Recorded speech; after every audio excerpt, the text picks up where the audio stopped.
चलो चलो जल्दी चलो। दौड़ के आए प्रेमियों, सत्संग का समय हो गया।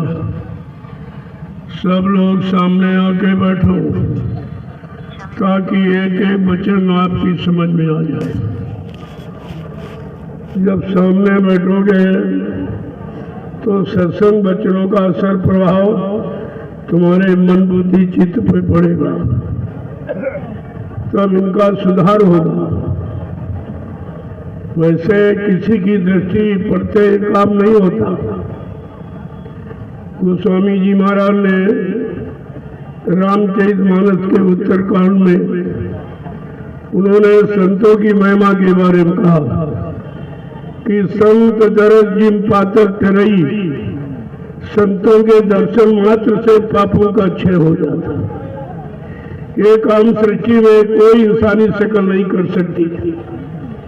चाहे आप किसी को करोड़ों रुपए दो और ये कहो मेरा एक पाप काट दे, ये काम कोई नहीं कर सकता। जो काम रुपए पैसे धन दौलत सामान से नहीं हो सकता, वो संत महापुरुषों के दर्शन दीदार से हो जाता। कितनी बड़ी महिमा संतों की है, और आप संतों की महिमा से अनभिज्ञ रह गए। महिमा आपको बताई गई, सब कुछ दर्शाया दिखाया गया, लेकिन तुम्हारी समझ में कुछ नहीं आया, क्योंकि तुमने बच्चों को संभाल के नहीं रखा कि बच्चों का मतलब क्या है, वचन किस लिए उच्चारण किए जाते हैं। तो एक एक वचन को बड़ी सावधानी के साथ सुनिए। महाशिवरात्रि के पावन पर्व पर यह 5 दिवसीय आध्यात्मिक सत्संग समारोह आपके लिए रखा गया। आप सबको इसकी जानकारी, इस पर्व की, ये पर्व हिंदुस्तान में क्यों मनाया जाता है, शिवरात्रि का मतलब क्या है। एक रात्रि शंकर जी की और 364 रात्रि तुम्हारी है। इसका ये मतलब नहीं है। शिव माने शक्ति। भगवान शंकर ने इस रात में अपनी जीवात्मा की दिव्य आंख जगा के वो शक्ति प्राप्त की थी जो विभिन्न मंडलों में को की जानकारी करा देगी।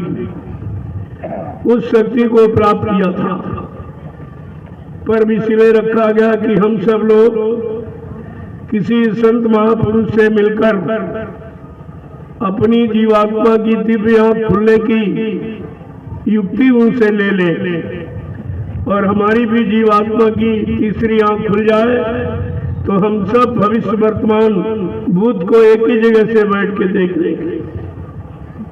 इतनी बड़ी शक्ति पाने की रात्रि है, लेकिन इसके बारे में लोगों ने कोई टिप्पणी नहीं की।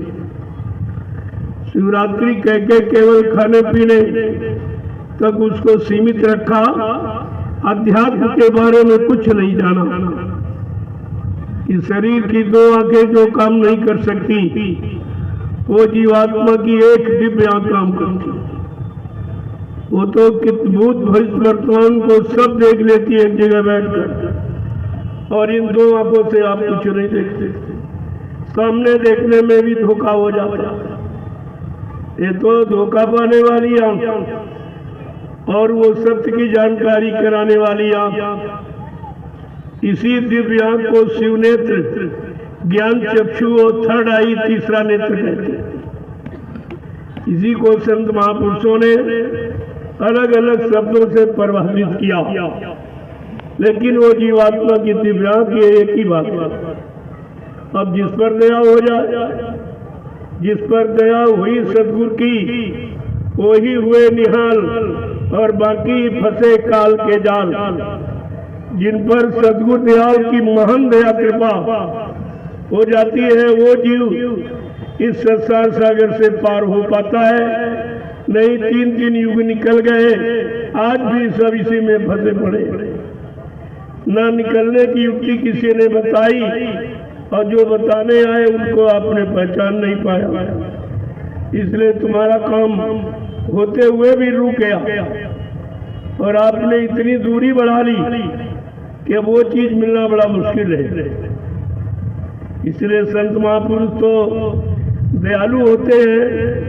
उन्होंने दया करके एक अवसर आपको ये फिर दिया कि जाओ एक बार सबको फिर से जानकारी दे दो कि मतलब यानी संत महापुरुषों के वचन कभी झूठे नहीं होते।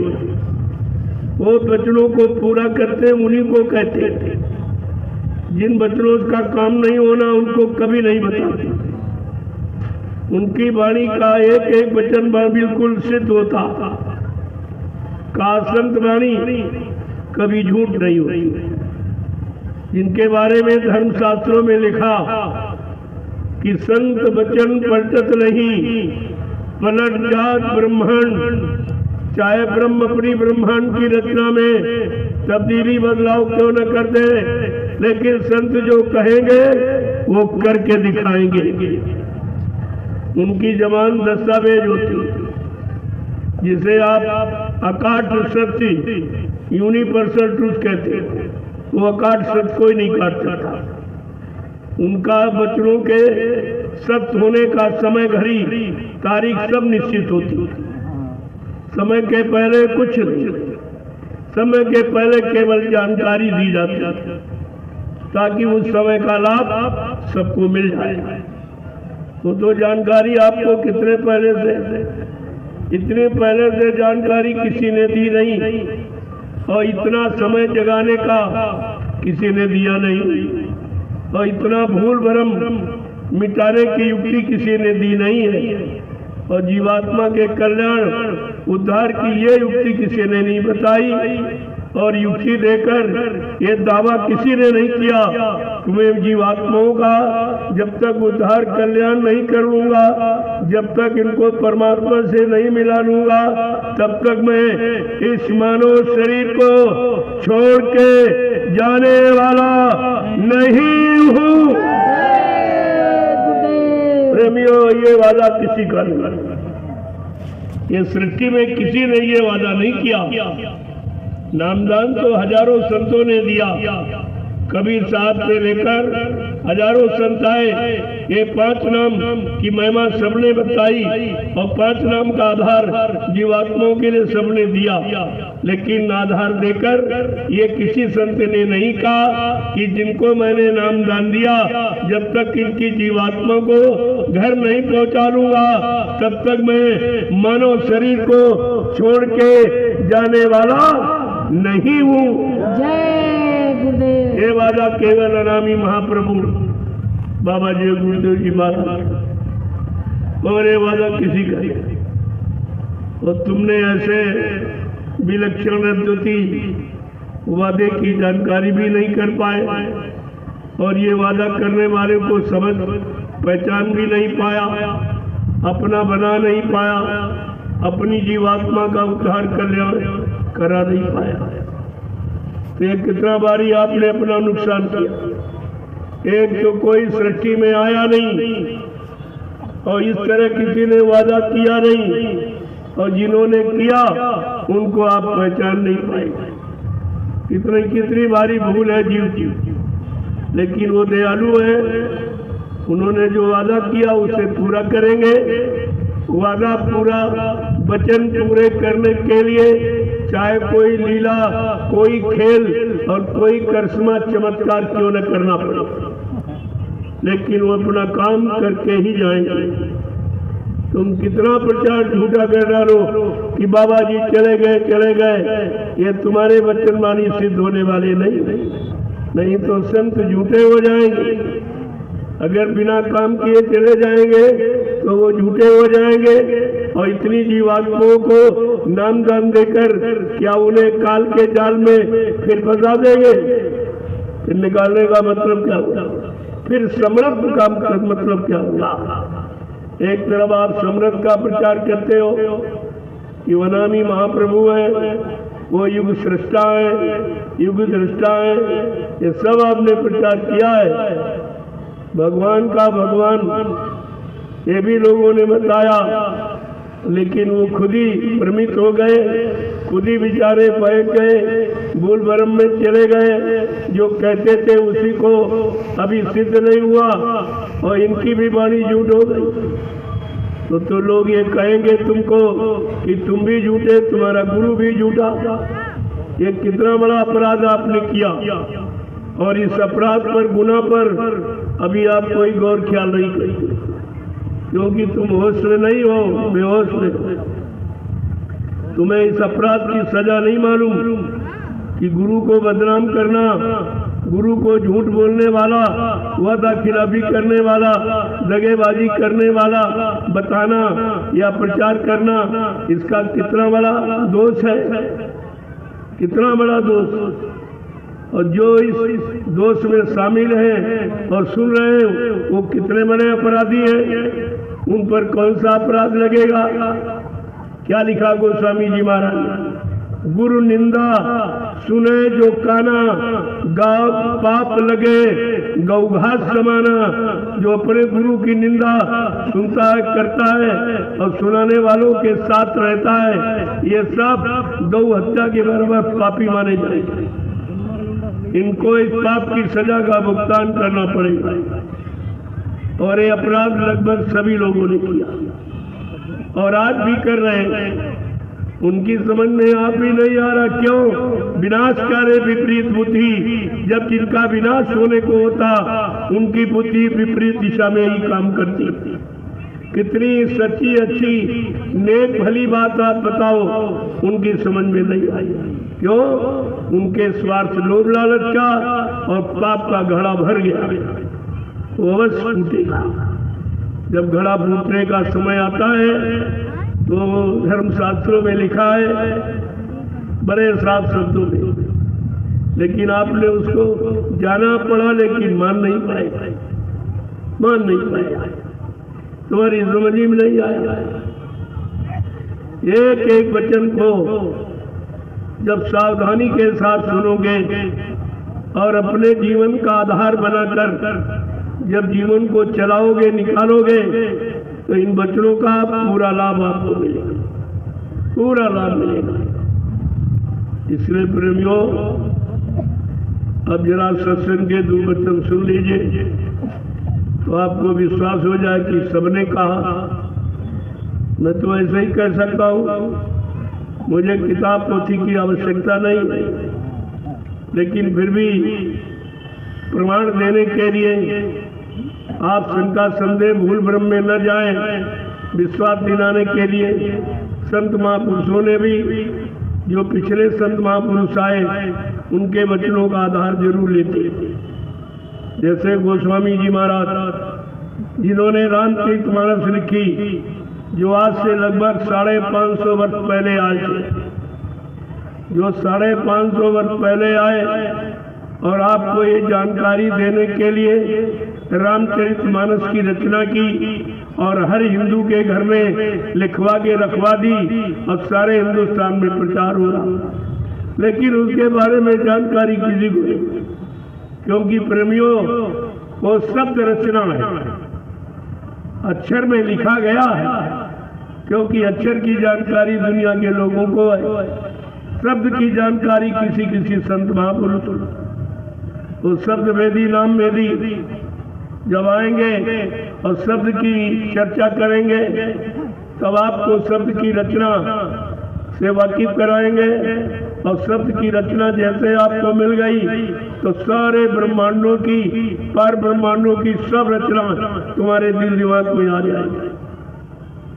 इसीलिए तो कहा अक्षर मिटता है, लेकिन शब्द कभी मिटता नहीं। अक्षर लिखोगे मिट सकता है, स्याही फीकी उड़ सकती है, लेकिन शब्द कभी मिटता नहीं। महापुरुषों ने कहा सब मर जाए, शब्द नहीं मरता। जो कुछ दो नैनों से देखे, काल भोग सब करता, और सब मर जाए, शब्द नहीं मरता। इतनी बड़ी चीज आपके सामने लाके खड़ी करी। ये इस मतलब जन्म मरण वाले देश में भी शब्द नहीं मरता। तो संतों की ऐसी विलक्षण रचना है ऐसा उनका विलक्षण एक्सपीरियंस अनुभव है जो कभी न भी खत्म होता है न मिटता है। वो दिन दिन बड़ा सवायो, जैसे आपने उसको लिया, स्वीकार किया और शब्द से आपने अपना साक्षात्कार कर लिया तो दिन दूना रात चौगुना बढ़ता है। और यही सत्य, यही आवाज तुमको तुम्हारी जीवात्मा को पकड़कर इस मृत लोक मंडल से निकालकर, इस मनुष्य शरीर से निकाल करके ऊपर देवलोक में पहुंचाएगी, तो देवी देवताओं का साक्षात्कार दर्शन कराएगी। फिर उसके ऊपर तुम्हारी जीवात्मा को ब्रह्मलोक में ले जाएगी, ब्रह्मा जी का दर्शन कराएगी। फिर उसके ऊपर तुम्हारी जीवात्मा को ले जाएगी तो मतलब यानी विष्णु भगवान का दर्शन विष्णु लोक में कराएगी, और उसके ऊपर भगवान शिव का दर्शन शिवलोक में कराएगी, और उसके ऊपर साकेत लोक में भगवान राम का दर्शन कराएगी, और इसके ऊपर गोलोक में भगवान कृष्ण का दर्शन कराएगी। इस तरीके से जीवात्मा को जगा कर सारे मंडल लोग मुकामों की सैर करा के, सारा अनुभव ज्ञान करा करके फिर इसको इसके घर पहुंचा कर वहीं पर इसको छोड़ दिया जाएगा। ये कितना बड़ा काम है। अब आपने शुरुआत की और भ्रमित हो गया, और ये काम तुम्हारा कोई करा नहीं सकता। ये सृष्टि में कोई इंसानी शकल ये आत्मा को जगाना, परमात्मा से मिलाना, ये काम कोई नहीं करा सकता। और पाप कर्मों में माफी, या किसी इंसान को धनवान बलवान बुद्धिमान को 1 करोड़ रुपए दो और को हमारा एक पाप काट दीजिए, ये काम कोई नहीं। ये रुपए पैसे धन दौलत या ज्ञानी विज्ञानियों का, ये ऋषि मुनियों का, अवतारी शक्तियों का काम नहीं है। यह है संतों का काम। जब संत आएंगे तब ये काम करेंगे, लिख करके रख दिया गया। अब ये कलयुग लगा, सबसे खराब कलयुग के जीवों की मदद करने वाला, सहयोग करने वाला, रक्षा करने वाला जब कोई नहीं तैयार हुआ, तब लाग दया कोमल सी संता, तब संतों के हृदय में दया उठी। उन्होंने अपना सप्तलोक मंडल छोड़कर इस मृत लोक मंडल में हम सब जीवात्माओं को काल माया के कर्मों के जाल से निकालने के लिए आ गए, और आपको पूरा परिचय दिया कि मैं राम कृष्ण की तरह से किसी बीच के लोक से नहीं आया हूँ जो तुमको बीच में छोड़ के चला जाऊंगा। न मैं ब्रह्मा के ब्रह्मलोक से आया हूँ, न विष्णु भगवान के विष्णुलोक से आया हूँ, न शिव जी के शिवलोक से आया हूँ, न राम के साकेत लोक से आया हूँ, न कृष्ण के गोलोक से आया हूँ, न देवी देवताओं के 2 लोक से आया हूँ। मैं आया हूँ सतलोक सचखंड अनामी धाम प्रभु धाम, जहाँ की ये सारी सुरतें रूए जीवात्माएं जो आज ये मृत्यु मंडल में मनुष्य शरीर में बैठी हुई, मैं इनके वास्ते, इनको जगाने के लिए और इनको इनके घर धाम पहुंचाने के लिए और प्रभु परमात्मा से मिलाने के लिए आया। इसलिए जो मिलाने आया, पहुंचाने प्रभु धाम, उसने प्रभु नाम जगाकर ये परिचय दे दिया कि मैं प्रभु धाम से ही आया हूँ जहाँ की ये जीवात्मा रहने वाली है। क्योंकि आज तक इस मृत्यु लोक में जब से ये बना है, प्रभु नाम का प्रचार कभी नहीं, किसी ने नहीं कराया। इतिहास बता रहे कि जब सतयुग था तब हरि नाम जो योगियों ने जगाया था, जब त्रेता था यहाँ तब ऋषि मुनियों ने राम नाम जगाया था, जब यहाँ द्वापर लगा तब कृष्ण नाम जगाया गया। लेकिन प्रेमियों, आज सतयुग त्रेता द्वापर चले गए, आज कलयुग है, तो कलयुग का भी कोई नाम होना चाहिए। युग के अनुसार, युग की मर्यादा के अनुसार कलयुग का नाम होना चाहिए, तब तो कलयुग के जीवों को लाभ मिलेगा। जब ये इतिहास प्रमाणित करता है कि हर युग के जीवों को युग के जगाए नाम से ही लाभ मिला, एक दूसरे युग के नाम लेने से। और एक नाम रहा नहीं। हर युग में युग बदला, नाम बदल गया। कहने का मतलब यह है कि अब कलयुग आ गया, तो कलयुग में तो किसी ने आपको नाम बताया नहीं है कि कलयुग में कौन सा नाम है, किस नाम से जीवों को सुख शांति मिलेगी, किस नाम से रहने खाने कमाने की व्यवस्था बनेगी, और वो नाम कौन कौन से काम करेगा, ये जानकारी तो किसी ने आपको दी नहीं। और देने वाले आए, उनको आपने पहचाना नहीं। तुम्हारा तो सब भूल में ही चला गया समय, इसी बखेड़े में चला गया। न कुछ ले पाए, न कुछ कर पाए, न किसी तरह का लाभ प्राप्त कर पाए। ये जीवन आपका तो व्यर्थ में चला गया। कि मतलब क्या निकलेगा?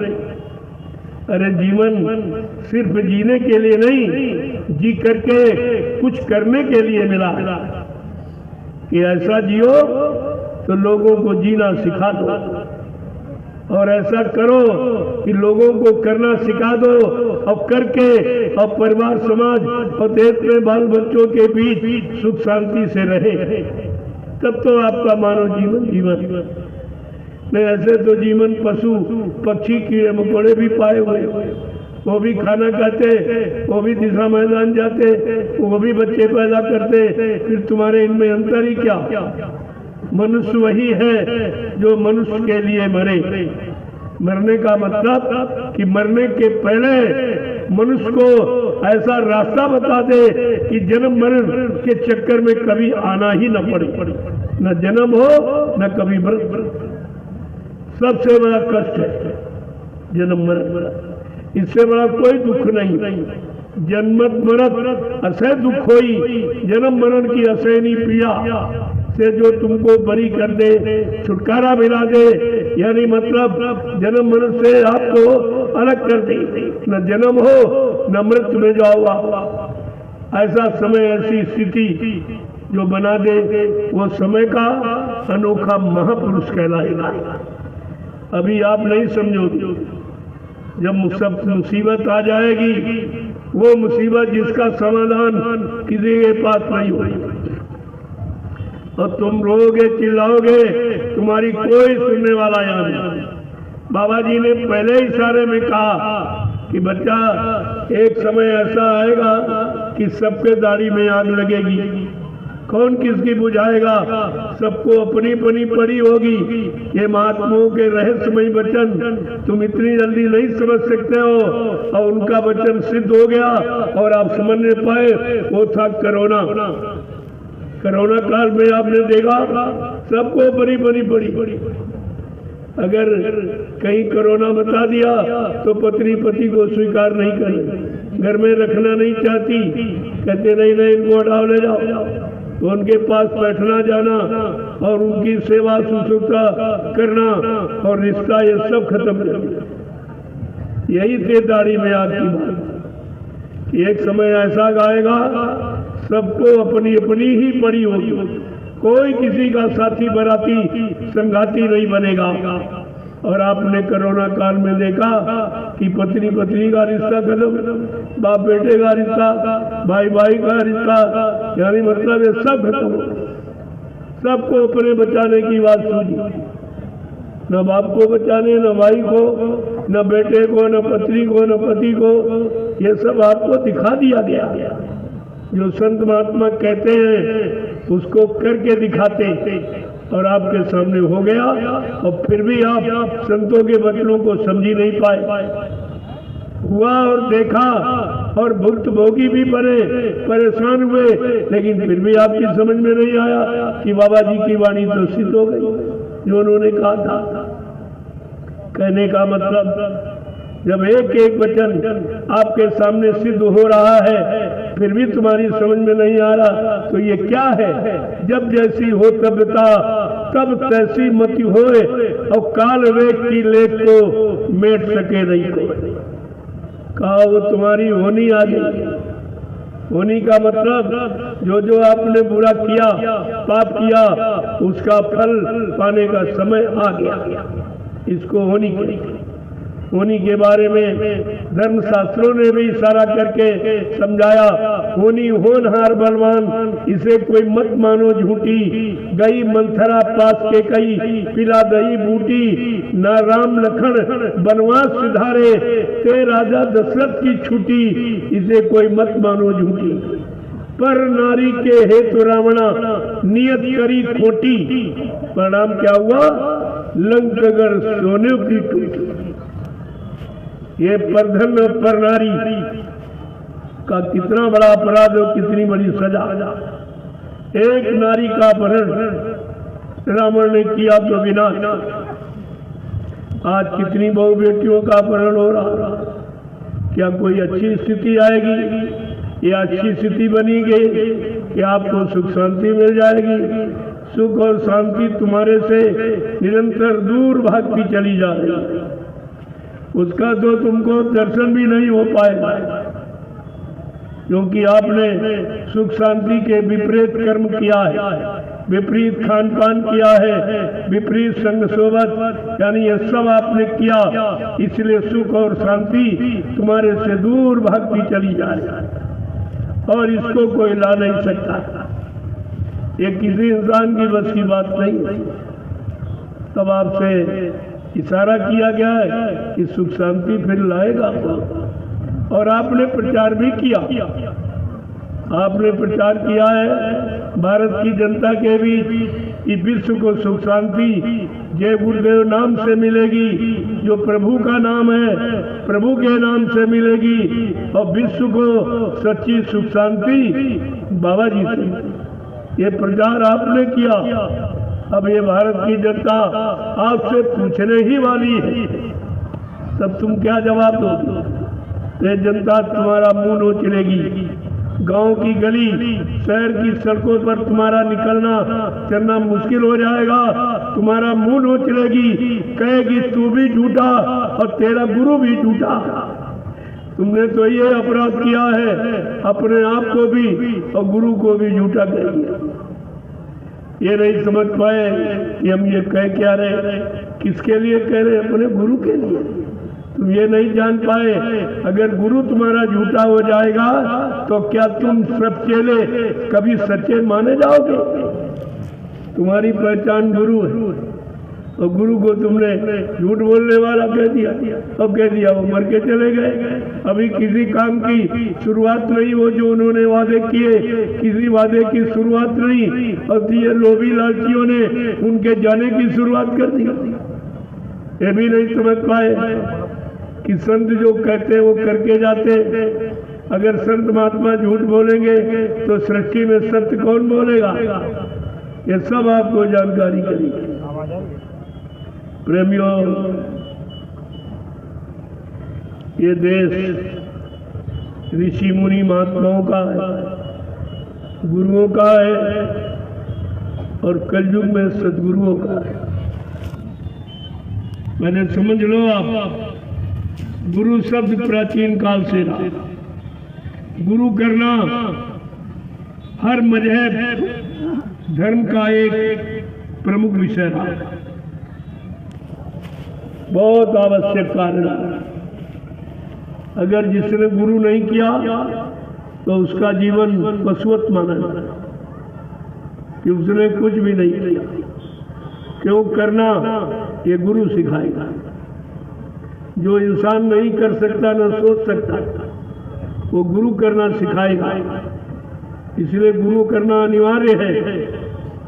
अब ये है जहाँ की जानकारी का जैसा गुरु आपने किया तो वहीं की जानकारी दे दे। अगर प्राइमरी का गुरु किया तो प्राइमरी की शिक्षा, जूनियर का किया तो जूनियर की शिक्षा दे देगा, इंटर कॉलेज का किया तो उसकी, और डिग्री का किया तो उसकी। जैसे संसार में शारीरिक ज्ञान प्राप्त करने के लिए इतने गुरुओं की आवश्यकता अलग अलग पड़ती है, इसी तरह कि मतलब यानी जैसे कि शासन प्रशासन के लिए स्वच्छ शुद्ध चरित्रवान राजा की आवश्यकता पड़ती, जो बात का धनी हो, जिसके अंदर प्रजा के प्रति पुत्रवत पालन करने का स्वभाव हो, जो सत्य न्याय पर मर मिटने वाला हो, अपने को सत्य सिद्ध कर सके, अपने कार्य को, अपने सेवा धर्म को का ऐसे अच्छे राजा की आवश्यकता देश को और अच्छी शिक्षा के लिए अच्छे अध्यापक की जरूरत है। आपके अच्छे स्वास्थ्य के लिए अच्छे डॉक्टर वैद्य हकीम की आवश्यकता, उसी तरह जैसे अच्छे लालन पालन के लिए अच्छे माँ बाप की आवश्यकता, जो शाकाहारी सदाचारी हो, ऐसे वो बाप अपने बेटे को भी शाकाहारी सदाचारी चरित्रवान सच्चा ईमानदार बना देगा, जो समाज देश के काम आएंगे। इन सबको, अच्छे अध्यापक को, अच्छे राजा को, अच्छे वैद्य को, यानी मतलब इन सबको अच्छे गुरु की जरूरत, जो इनको, गुरु कोई दाढ़ीवाल का नाम नहीं, गुरु कोई जात बिरादरी का नाम नहीं, गुरु कोई जमीन जायदाद घेरने वाले का नाम नहीं, गुरु कोई चेला बनाने वाले का नाम नहीं, और चेला से मान सम्मान रुपया पैसा लूटने, ये काम गुरु का नहीं। गुरु क्या है? गु माने अंधकार, रू माने प्रकाश, शाब्दिक अर्थ। गु माने अंधकार, रू माने प्रकाश, जो हम सब जीवों को अंधकार से प्रकाश की तरफ ले जाके खड़ा कर दे, अधर्म से धर्म की तरफ, झूठ से सत्य की तरफ, पाप से पुण्य की तरफ, दानवता से मानवता की तरफ हम सब इंसानों को जगा के, चिता के अब खड़ा कर दे। ऐसे समर्थ सदगुरु को गुरु कहते हैं। वो गुरु कहलाने का अधिकारी मृत लोग, लेकिन तुम्हारे यहाँ गुरु की कोई पहचान नहीं। दाढ़ी बाल बढ़ा दी, लाल पीला कपड़ा, छापा जने उत्तर लाला माला जाला डाल दिया, कहते गुरु मान। अरे गुरु भेष नहीं है, गुरु ज्ञान है, और ज्ञान की कोई शकल नहीं है, कोई भेष नहीं। ज्ञान तो ज्ञान है, लेकिन आप लोगों ने समझने का प्रयास नहीं किया। तो गुरु कितने बन गए? 1 करोड़ गुरु इस समय 1 करोड़ साधु महात्मा, केवल भेदधारी। ये भेदधारी है, सत्यधारी नहीं। ये मतलब यानी ये सत्यधारी नहीं, भेदधारी, और इनसे आपका काम होगा नहीं। तो एक समय आ रहा कि इनकी भी परीक्षा होगी। ये सतयुग किसी को छोड़ेगा नहीं। अभी तो तुम समझ ही नहीं रहे हो इशारों को। सतयुग क्या करेगा? कि सबको सत्य के रास्ते पर लाके खड़ा करेगा। ये झूठा जो ये मतलब व्यापार चल पड़ा है, गुरु के नाम का, भेष का नाम का, दाढ़ी के नाम का, कपड़े के नाम का, ये सतयुग सब समाप्त करके सत्य के रास्ते पर लाके खड़ा कर देगा। जो सत्य के रास्ते में सिद्ध होगा उसको संत कहा जाएगा। ये लिखने वाला नहीं, काम करने वाला। जिसके अंदर ऐसे कर्म, जिसके अंदर ऐसा यानी शक्ति और भेद मिल जाएगा, उसको संत होना चाहिए। आप कोई घबराइए मत, सब परीक्षा होगा। बाबा जी ने पहले एक इशारा कर दिया, जो भी अपने नाम के आगे संत लिखेगा, सदगुरु लिखेगा, भगवान लिखेगा, सरकार लिखेगा, महाराज लिखेगा, तो बच्चा एक दिन ये सब जेल का दरवाजा देखे, क्योंकि इन्होंने गुरु को बदनाम किया। ये गुरु को बदनाम करने की सजा है। और कितने चले गए जेल में और कितने अभी चले जाएंगे। इसलिए कहा गुरु और संत सदगुरु भगवान और सरकार महाराज ये कोई डिग्री नहीं है, ना कोई संसार में स्कूल कॉलेज यूनिवर्सिटियां ये कोई डिग्री देती। ये अपनी मनमुक्ता में आके अपने निजी मान सम्मान के लिए ये सब बना के लिख दिया। अगर डिग्री के अनुसार तुम्हारा कर्म, तुम्हारा ज्ञान, तुम्हारी शक्ति अगर सिद्ध न हुई तो फिर जेल में बंद कर दिए जाओ। ये सब काम होगा। आप देखते जाइए आखिरकार उस सच्चे सदगुरु की पहचान कैसे होगी। जिसको देखो वो सदगुरु, जिसको देखो वो सत्संग। तो गुरबाणी कह रही कि सदगुरु समय का एक ही आता, फिर ये हजारों कैसे बन जाएंगे। यही तो पहचान आपको करनी चाहिए। जब गुरबाणी कहती है सतगुरु एक गुरु बहुतेरे, संसार में समय का सदगुरु जो जीवात्मा को जगाने वाला, परमात्मा से मिलाने वाला, वो समय का एक ही आता, दो चार नहीं आते। और जिन्होंने एक कह दिया कि सदगुरु मर गया, तो उनसे पूछो क्या दूसरा कब आएगा, क्या आ गया तो उसका नाम पता बता दीजिए। अभी 2 मिनट में भेद खुल जाए, सच्चाई का पता चल जाए और सदगुरु और संत लिखने का मजा भी मिल जाए। आप ये देखते जाइए, सब ये सब होगा और पहले से जानकारी इसी की दी जा रही। अगर कोई भूल चूक की हो तो फौरन वापस ले लो, इन शब्दों को वापस ले लो। ये शब्द लिखने के नहीं, ये तो करनी करके जो ज्ञान अनुभव प्राप्त होता है उसके अनुसार ये नाम दिए जाते हैं, ऐसे नहीं दिया जाता। ये सब मतलब यानी श्री श्री 108 1008 क्या है ये एक अनोखी डिग्री बना ली। तो संसार में कोई यूनिवर्सिटी, कोई कॉलेज नहीं देता। इनका अपना अलग गुरुकुल में ये डिग्री नहीं देती। जो अध्यात्म का स्कूल है वो भी ये डिग्री नहीं देता। फिर इनसे पूछा जाएगा आखिरकार तुम्हें कहाँ से लाए हो, कहाँ से लिख रहे हो, क्या समझ के लिख रहे हो, क्या इसके अनुसार तुम्हारे में युक्ति और भक्ति और शक्ति है, क्या जवाब देंगे। आप देखते जाइए भी क्या क्या होता। ये सतयुग किसी को माफ नहीं करेगा, किसी को भी, और किसी की चलने वाली नहीं उसके आगे। तो बाबा जी ने कह दिया कि सतयुग ने यानी कलयुग ने हमेशा अपनी चलाई।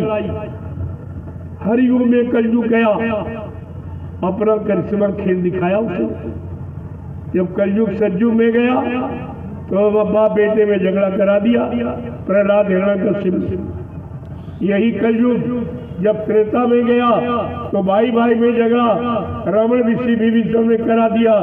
यही कलयुग जब द्वापर में गया मामा भांजे कृष्ण और कंस में झगड़ा करा दिया। कहा बच्चा आज तो पूरा ही कलयुग, आज तो कलयुग का राज्य है और किसी के राज्य में तुम मनमानी नहीं कर सकते, उसके अनुसार तुम्हें रहना पड़ेगा, ये नियम है। लेकिन समय के समर्थ अनामी महाप्रभु ने इस नियम को खारिज कर दिया। क्या कहा, मैं कलयुग को भगाऊंगा और सतयुग को लाऊंगा। ये अनामी महाप्रभु का ये प्रथम यानी मतलब ये चमत्कार है और ये प्रथम उनका चैलेंज है कि आज तक कलयुग सारे युगों में गया और सबको परेशान किया, लेकिन बाबा जी ने अनोखा वादा किया है कि है कलयुग मैं तुझे यहाँ रहने नहीं दूंगा, मैं तुझे भगाऊंगा और सतयुग को लाऊंगा 1000 वर्ष के लिए। और कैसे, मैं अपनी तपस्या त्याग के बल पर 1000 वर्ष के लिए सतयुग लाऊंगा और जिनको मैंने नामदान दिया है उनकी जीवात्मा को परमात्मा से मिलाऊंगा। जब तक ये काम पूरा नहीं कर लेगा, ये मेरा काम जब तक पूरा नहीं हो जाएगा, मैं मानव शरीर को छोड़ के जाने वाला नहीं हूँ। प्रेमियों, इतना बड़ा वादा सृष्टि में किसी का नहीं, और वो वादा हमारी आपकी जीवात्मा के कल्याण का, हम सबके भले भलाई का, लेकिन हम लोग अपना भला भला ही नहीं सोच पाए। कितना बड़ा दुर्भाग्य जीव का कि मिलकर भी हम ले पट रहा था, हम ले लूट नहीं रहे। इससे बड़ा नुकसान क्या हो सकता। लेकिन जो देने आया है वो बगैर दिए नहीं जाएगा। उसको कहा था हमें कुछ भी करना पड़ेगा। ये जो खेल किया गया लीला, इसके बारे में बाबा जी ने पहले ही जानकारी दी। कहा बच्चा आगे ऐसी नाजुक स्थिति बना के खड़ी कर दूंगा, फिर कुछ दिनों के लिए मैं तुम्हारे से दूर चला जाऊंगा। तुम इतनी जल्दी मुझे पहचान नहीं पाओगे। मैं अपने समझ से वादों काम की जानकारी दूंगा और इनको पूरा करके दिखाऊंगा। लेकिन तुम मेरा इंतजार, अगर कुछ न बन सके, न कुछ कर सको, तो इतना भजन करके मेरा इंतजार करना। किसी ने नहीं किया, किसी ने इंतजार नहीं किया। ये गुरु का आदेश किसी ने नहीं माना। इंतजार तो दूर रहा, सब भक्त कोई इधर भग गया, कोई उधर भग गया। एक मिनट भी आपने इंतजारी नहीं की। और बाबा जी ने क्या कहा था? अरे कुछ नहीं, अगर कर सकते हो तो पड़े रहो दरबार में और धक्का धनी के खाओ और कबू दीन दयाल के भरत पड़ेगी। तुम अगर भक्ति नहीं कर सकते हो, भजन नहीं कर सकते हो, सेवा नहीं कर सकते हो, सत्संग याद नहीं हो रहा, तो कम से कम दरबार में पड़े रहो। कभी न कभी वो मेहर आलूद की नजर तुम्हारे सब पर पड़ जाएगी और इसी से तुम्हारा कल्याण हो जाएगा। लेकिन तुम पड़े भी नहीं रहे, सब भक्त खड़े हुए, इधर भग गया उधर, और वहां गए जहाँ कुछ नहीं। जब गुरु के यहाँ तुम नहीं कुछ ले पाए तो जहाँ गए वो भी चेले ही नहीं गुरु के, वो तुमको कहाँ से दे देंगे। जब गुरु से नहीं ले पाए तो चेला कहाँ दे देंगे। वो चेला भी नहीं गुरु का, दूसरा नहीं है। लेकिन ऐसा चेला जिसने यानी गुरु को एकदम खत्म ही कर दिया।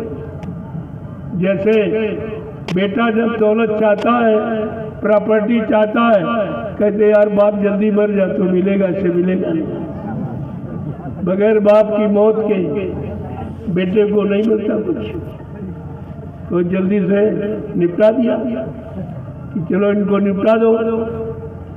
निपटा क्या मतलब कह दिया, निपटाना इसकी बत्ती बात के भी थी, खुद निपट जाएंगे। ये तमाम तो निपट गए।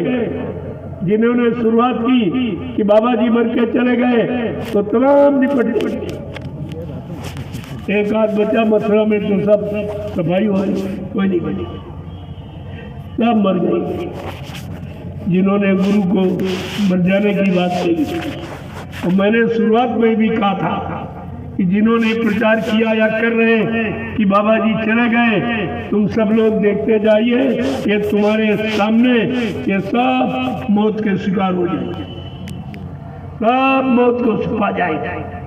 हो गई, मथुरा में हो गया सब। एक बचा वो भी श्वास से भर रहा। आप देखते जाइए, क्योंकि इसका परिणाम किसका? गुरु से कपट, संगत से चोरी, और की वो निर्धन, की वो कोढ़ी, ये कानून है मेरे। और गुरु के साथ कपट हुआ और संगत को धोखा दिया गया, ये दोनों जुर्म अपराध किए गए, लिया जाए ये सजा मिलने ही वाली। अभी तो 21 लिए बचे हैं, जय गुरुदेव नाम ले। अगर जय गुरुदेव नाम लेना बंद कर दे तो 1 मिनट नहीं लगेगी, सब मौत के हवाले हो जाए। वो नाम इनको बचाए हुए। लेकिन जब नाम पर कोई गंदगी लगा दो, कोई स्वार्थ लोभ लालच रखोगे, नाम के एक आधार बनाओगे, तभी आपका विनाश हो जाएगा। ये तो होने ही वाला। इसलिए जब संत महापुरुष आए इस मृत्यु मंडल पर, कब आए, क्यों आए, किस लिए, किस काम के लिए आए, जो काम यहाँ कोई नहीं कर पाया।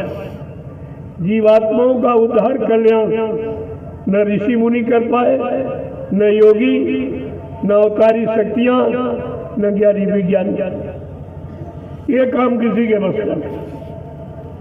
तब सतगुरु को आना पड़ा अपनी जीवात्माओं को जगाने के लिए और घर पहुंचाने के लिए, तब उनको आना पड़ा। अगर इनमें से कोई काम कर देता तो सतगुरु को आने की क्या जरूरत है। जब आए तो उन्होंने अपनी प्यारी जीवात्मा को जगाया। अपने को चिंता अपनों को होती, पड़ोसियों को नहीं होती। जब समृद्ध दाता दयालु आए तो उन्होंने जीवात्मा को ही जगाया। जगाकर कैसे जगाया और क्या कहा, क्या इशारा किया, जरा समझ लीजिए। क्योंकि जीवात्मा का काम हमारा आपका सबका होना, तो ये वचन सबके लिए महत्वपूर्ण है।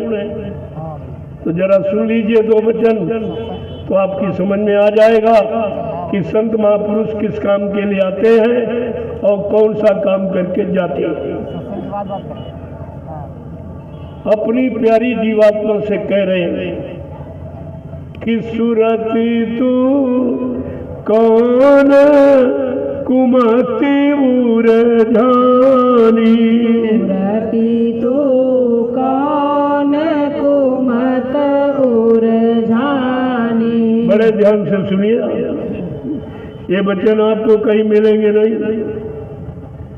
देखो, संतों ने सूरत कहा, विद्वानों ने जीवात्मा कहा, मुसलमानों ने रूह कहा, अंग्रेजों ने सोल कहा। बात एक ही, भाषा का झगड़ा खड़ा किया, बाकी जीवात्मा जीवात्मा। लेकिन संतों ने सूरत नाम से ही इसको जगाया और सूरत नाम से जीवात्मा को परिभाषित किया।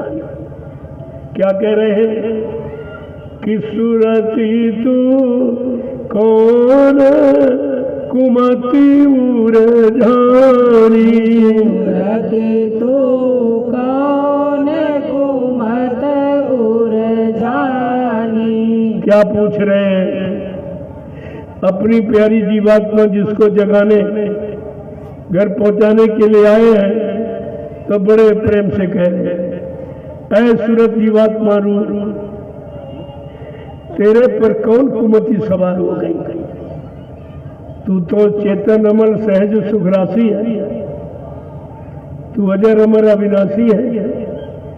तेरे पर कैसे प्रभाव पड़ गया, तो कैसे वो उलझ गई तू इस मृत्युलोक मंडल में, जबकि मृत्युलोक का कोई सामान तू प्रयोग करती नहीं है, तू खाना खाती नहीं है, कोई भोग भोगती नहीं है, कोई सामान चाहती नहीं है, रात पात धन दौलत तुझे चाहिए नहीं, तो आखिरकार तेरे उलझने का कारण क्या है?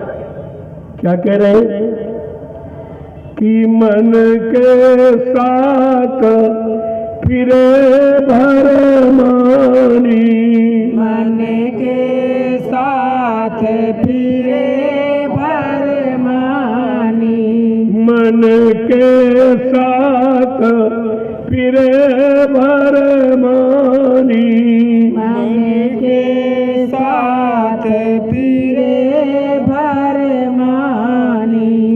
गुरु की सुने न पानी, गुरु की सुने न बानी। सुरति तू कौन कुमति उरझानी, सुरति तू कौन कुमत।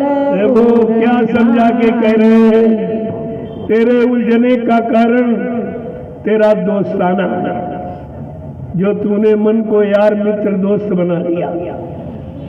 केवल यही एक कारण, तूने समझा नहीं ये मन तो भोगों का रसिया है और तेरा भोग से कोई संबंध नहीं। तो कहो रहीम कैसे निभाए केर बेर को संग, वो डोलत रसा अपने उनके फाटत रंग। अब वो भोगों की मस्ती में उधर डोल रहा है और तू यहाँ उसका इंतजार कर रही सबकी दाम में बैठ के। और तू सतूर की जो तुझे लेने के लिए आए, तेरे घर पहुंचाने के लिए आए, तू ऐसे सम्राट सदगुरु की वाणी वचन को क्यों नहीं सुनती? क्या कह रहे कि कनिक कामिनी लागे प्यारी, कनिक कामनी लागे प्यारी, कनिक कामिनी लागे प्यारी, कनिक कामनी लागे प्यारी, रैन दिवस उन संग लपिटानी, रैन दिवस उन संग लपिटानी, सूरती तू कौन कुमति उर जानी, सूरती तू कौन कुमत उर का तेरा साथी मन, उसको तो कनिक कामनी चाहिए, भोग चाहिए उसको। देखिए बता, और रात दिन उसी में लिपटा पड़ा है। तूने उसको अपना साथी मित्र बनाया। तेरे उलझने का और फंसने का यही कारण कि आज तक तू अपने घर नहीं जा पाई। ये तेरे को संग दोष लग गया। जैसा साथी बनाओगे वैसे गुलाम में आ जाएंगे। अगर भोगी को साथी बनाया तो भोग के कीटाणु तुम्हारे पर सवार हो जाएंगे। रोगी को दोस्त बनाया तो रोग के कीटाणु, अगर योगी को साथ बनाया तो योग के कीटाणु। ये सब का असर अलग अलग होता है। आगे क्या कह रहे हैं कि मोह जाल ये काल बिछाया, मोह जाल काल बिछाया, मोह जाल ये काल बिछाया, मोह जाल काल बिछाया, दाना डाला जीव फसानी, दाना डाले जीव फसानी, सूरती तू कौन कुमति उर जानी, सूरती तू कौन कुमत क्या कह रहे कि काल ने मुंह का जाल बना दिया और भोगों का दाना डाल दिया और मन को फंसा लिया। जैसी बहेलिया जाल बिछाता है, अन्न के दाने डाल देता है, पक्षी बेचारे फंस जाते हैं लालच में। उसी तरह का ये काल का जाल है और उसने भोगों का दाना डाल दिया और उसी भोगों में सारे जीवों को फंसा दिया। सब बेचारे फंस गए, भोग के रोगी बन गए भोगों के। आगे क्या कह रहे हैं कि तू अनजान पड़ी लालच में, तू अनजान पड़ी लालच में, तू अनजान पड़ी लालच में, तू अनजान पड़ी लालच में, बहुत वो तेरी हानि, बहुत होए तेरी हानि, सूरती तू कौन कुमति उर जानी, सूरती तू कौन कुमत और कह रहे तू अज्ञानता में फंस गई। तेरा तो कोई लालच भी आ नहीं, कोई स्वार्थ नहीं, किसी सामान का प्रयोग करती नहीं, भोग भोगती नहीं। चेतन अमल सहज सुग्रासी। गोस्वामी महाराज लिखते हैं रामतीर्थ मानस में कि जीवात्मा के बारे में कि ईश्वर अंश जीव अविनाशी और चेतन अमल सहज सुख राशि, कि सो माया बस भयव गुसाई और बंधे वो कीट मरकट की नाई। कहा कि जीवात्मा अजर अमर अविनाशी है, उसको जब काल ने फंसा लिया तो बेचारे साधारण जीव ये क्या कर सकते, इनके बस का क्या है। ऐसा फंसा लिया, बने कीट, कीट माने तोता, तोते को जैसे पिंजरे में बंद करके फंसा लिया जाता है। मरकट माने बंदर, बंदर को रसरी में बांध के फंसा लिया जाता और मदारी जब जैसा चाहता वैसा नाच नचाता है। आज वही हालत यहाँ जीवों की, और ये फंसा लिया काल ने, अब जैसा चारा भोगों के नाच नचा रहा, किसी को काम में, किसी को क्रोध में, किसी को लोभ में, किसी को अहंकार में, ये सब नाच नचा रहा और किसी का बस नहीं चल रहा, कोई कुछ नहीं कर पा रहा।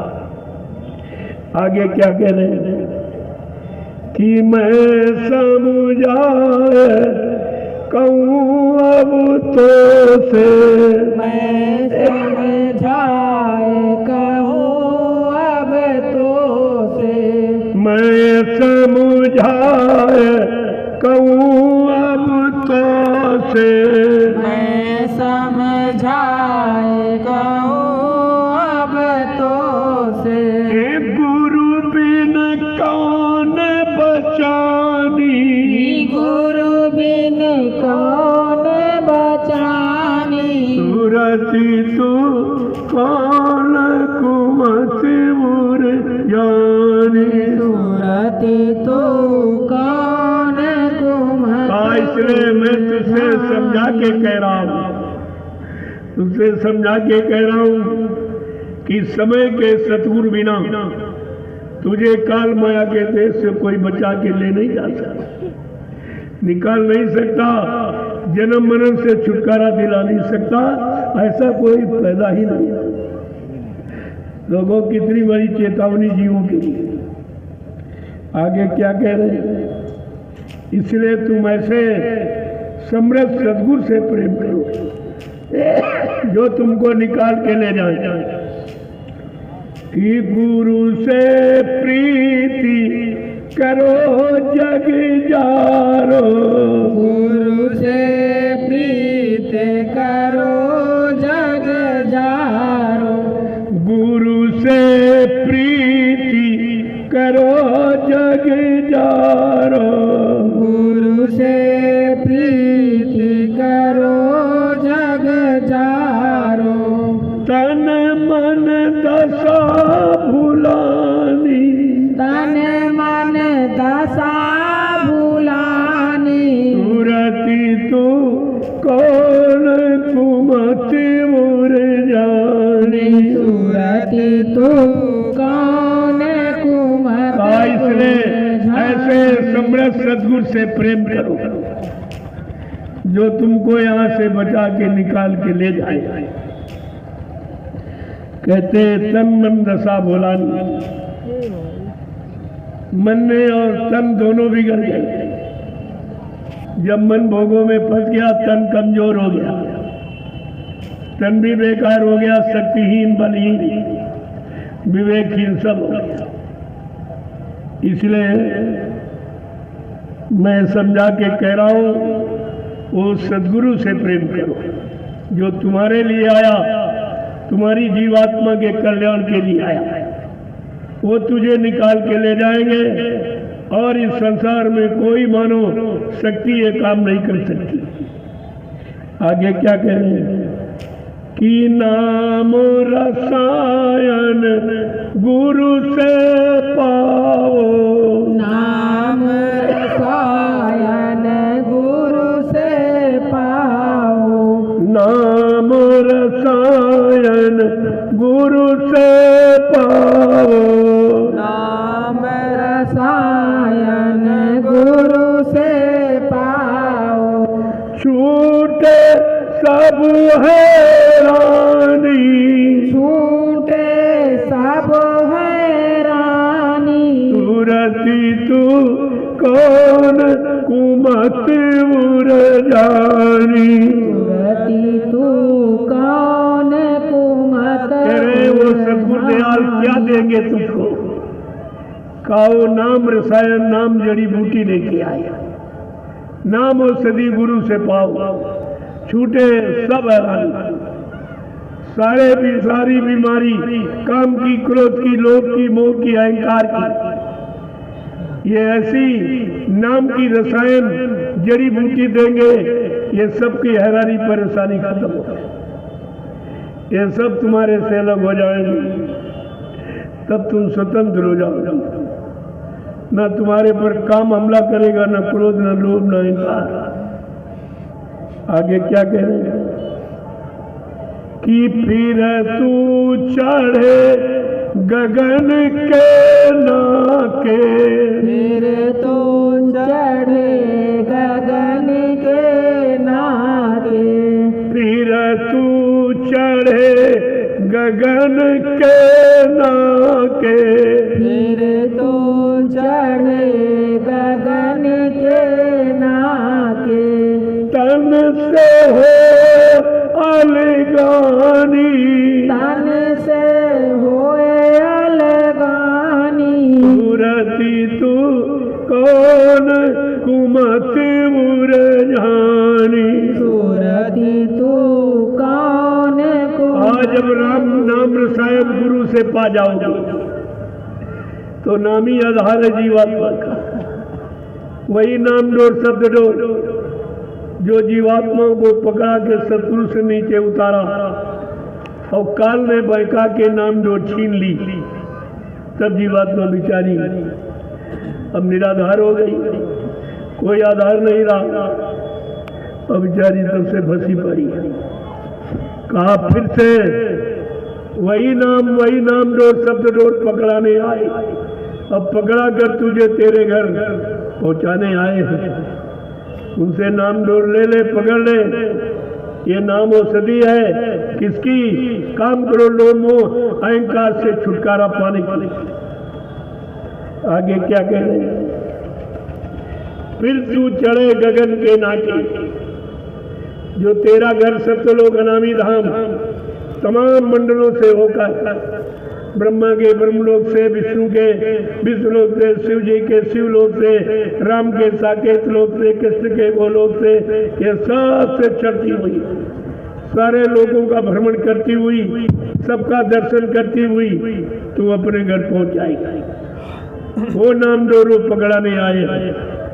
आगे क्या कह रहे हैं कि जम की घात बचा ले प्यारी, जम की घात बचा ले प्यारी, जम की घात बचा ले प्यारी, जम की घात बचा ले प्यारी, राधा स्वामी कहत बखानी, राधा स्वामी कहत बखानी, सतगुरु स्वामी कहत बखानी, सतगुरु स्वामी कहत बखानी, सूरती तू कौन कुमति मुरझानी,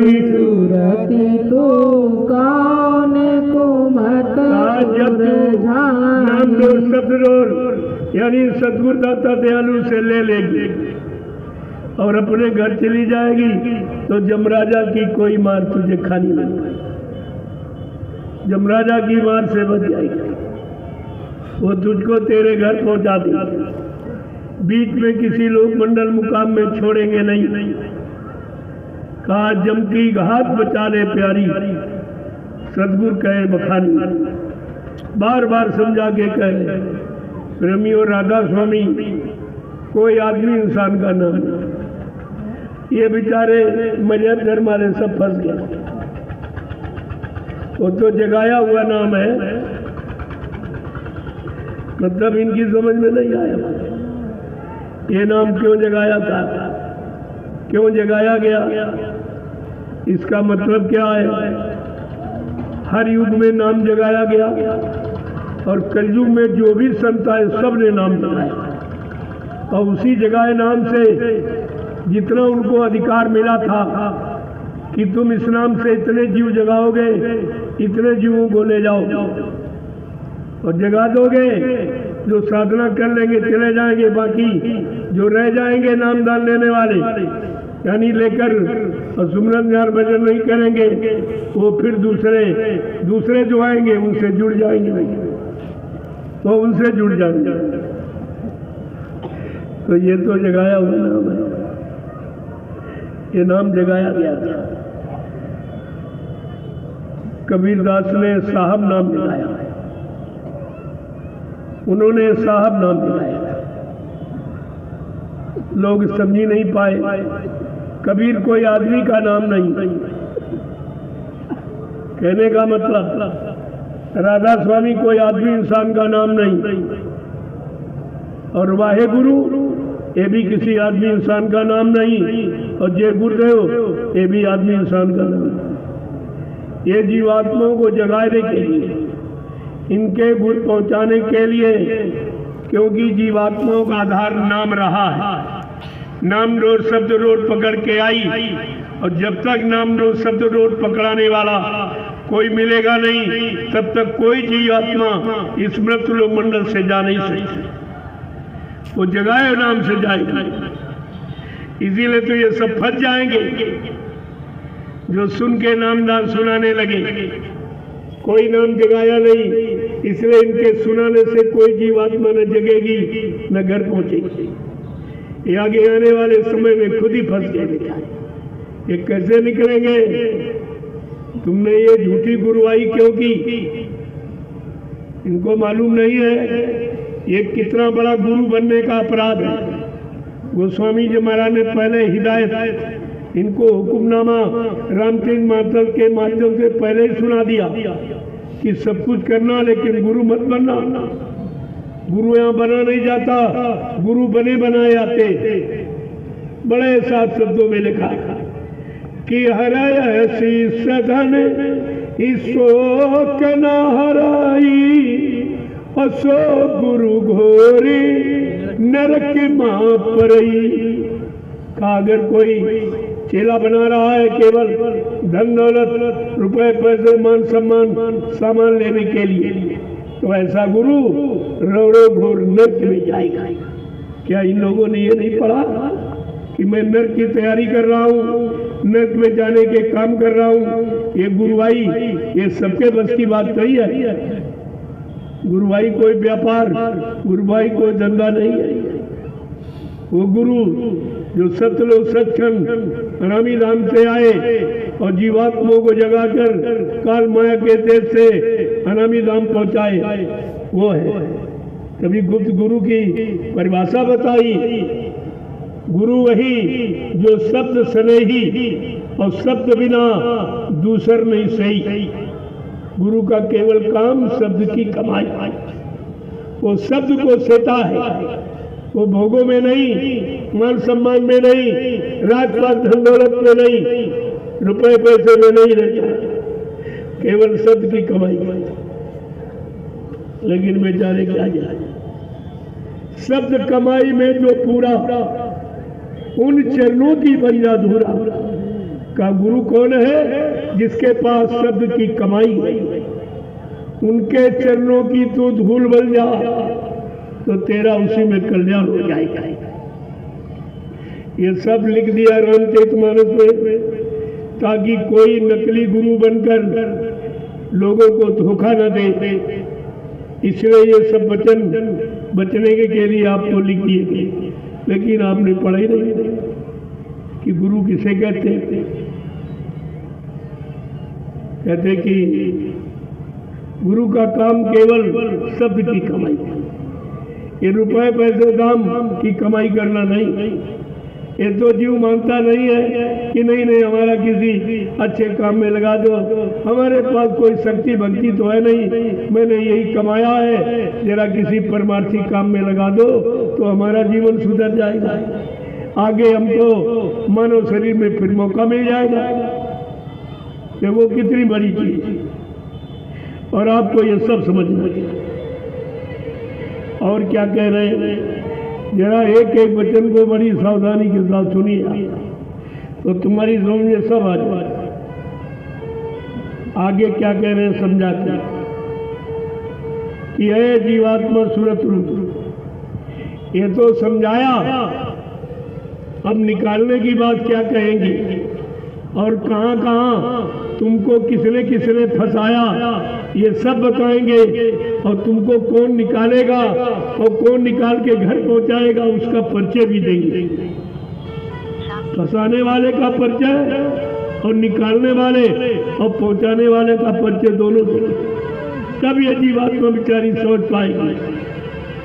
तो क्या कह रहे हैं, खोजरी पिया को निजी घट में, खोजरी पिया को निज घट में, खोजरी पिया को निजी घट में, खोजरी पिया को निज घट में। वे दूसरा वचन समझाने का अपनी जीवात्मा रूह से क्या कह रहे हैं कि अगर तू सच्चे पिया प्रीतम के पास जाना चाहती है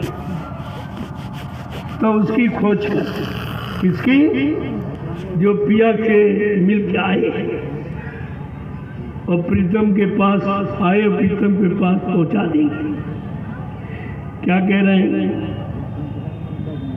एक एक वचन को कैसे समझा कि जो तुम पिया से मिलना चाहो, जो तुम पिया से मिलना चाहो, जो तुम पिया से मिलना चाहो, जो तुम पिया से मिलना चाहो, मत भटको तुम जग में, मत भटको तुम जग में, खोजरी पिया को निजी घट में, खोजरी पिया को निज घट में। जीवात्मा सूरत रूप, अगर तू अपने सच्चे पिया प्रीतम से मिलना चाहती है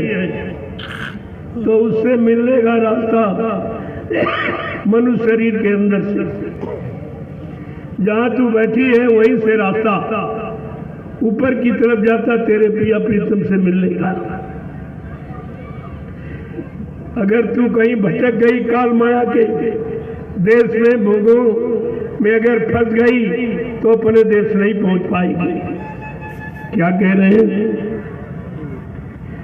कि तुमको यहाँ कौन कौन फंसाने वाले, काल ने फंसाने की कौन सी व्यवस्था बनाई है, एक एक बताएंगे सब कि तीरथ भारत, तीरथ भारत कर्म आचारा, तीरथ भरत करम आचारा, तीरथ भरत कर्म आचारा, तीरथ भरत करम आचारा, मत ये भटका में मग में, ये भटकावे मग में, खोजरी पिया को निजी घट में, खोजरी पिया को निज घट में। आज तुझको फंसाने वाले ये जड़ में पत्थर कागज पानी, ये तीनों में तुझको फंसा दिया काल में। ये मार्ग में बाधा डालने, इनमें फंस जाओगे तो चेतन कभी नहीं मिलेगा। तुम्हारा देश सतलोक चेतन, तेरा पिया परमात्मा चेतन और तू चेतन। जब चेतन देश से कोई चेतन नाम जगाने वाला आएगा, उस जगह चेतन नाम से जीवात्मा जगेगी, उससे घर जाएगी और किसी से नहीं जाएगी। ये सुनाए वाले नाम से नहीं, जगाए वाले नाम। आगे क्या कह रहे हैं, एक एक चीज को कैसे समझा के कह रहे हैं।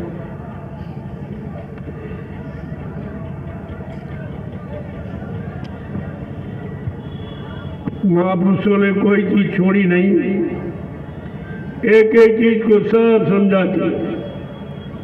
क्या कह रहे हैं, जरा बड़े गौर ध्यान से सुनना कि जब लगे सतगुरु मिले ना पूरे, जब लगे सतगुरु मिले ना पूरे, जब लगे सतगुरु मिले ना पूरे, जब लगे सतगुरु मिले ना पूरे, पड़े रहोगे अघ में, पड़े रहोगे अघ में, खोजरी पिया को निजी घट में, खोजरी पिया को निज घट में। कहा जब तक वो सदगुरु पूरा सदगुरु कौन, शब्द कमाई में जो पूरा, उन सदगुरु की बन जा दोहरा। जिसके पास शब्द की कमाई है, वो शब्द की कमाई के द्वारा तुम्हारी जीवात्मा को जगा के परमात्मा से मिला देगा। कहा जब तक वो पूरा सदगुरु नहीं मिलेगा, इस काल माया के अंधकार में कर्मों के जाल में फंसे पड़े रहोगे, कभी निकल नहीं पाओगे।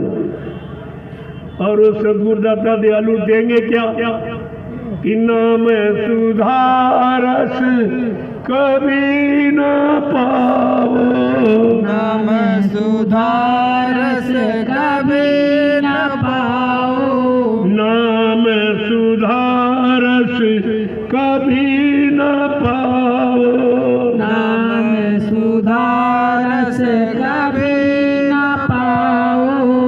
कैसे समझा के कहने, कि नाम सुधारस कभी न पाओ, नाम सुधारस कभी न पाओ, भरमो योनि खग में, भरमो योनि खग में, खोजरी पिया को निजी घट में, खोजरी पिया को निज जब सदगुरु दाता दयालु मिलेंगे तो नाम सुधा माने अमृत, वो नाम अमृत, उससे अमृत चूता है। शब्द अमीर पिए निरंतर झूमे अधर्म झारी। कहा कि जीवात्मा के खुराक शब्द है अमृत। जब वो अमृत पान करेगी तो बलवती बनवान हो जाएगी, फिर अपने घर को चल पड़ेगी। अभी जब से आई है तो उसे अमृत तो यहाँ मिला नहीं, क्योंकि यह मन विषय रस पी रहा, विषयों का रस, और जीवात्मा शब्द रस पीती है, तो दोनों में बहुत अंतर है, दोनों एक दूसरे के विरोधाभास है। आगे क्या कह रहे हैं समझा के, एक एक वचन को। अब तुमको और फंसाने वाले यहाँ कौन है, बहुत खोल के कहते महात्मा।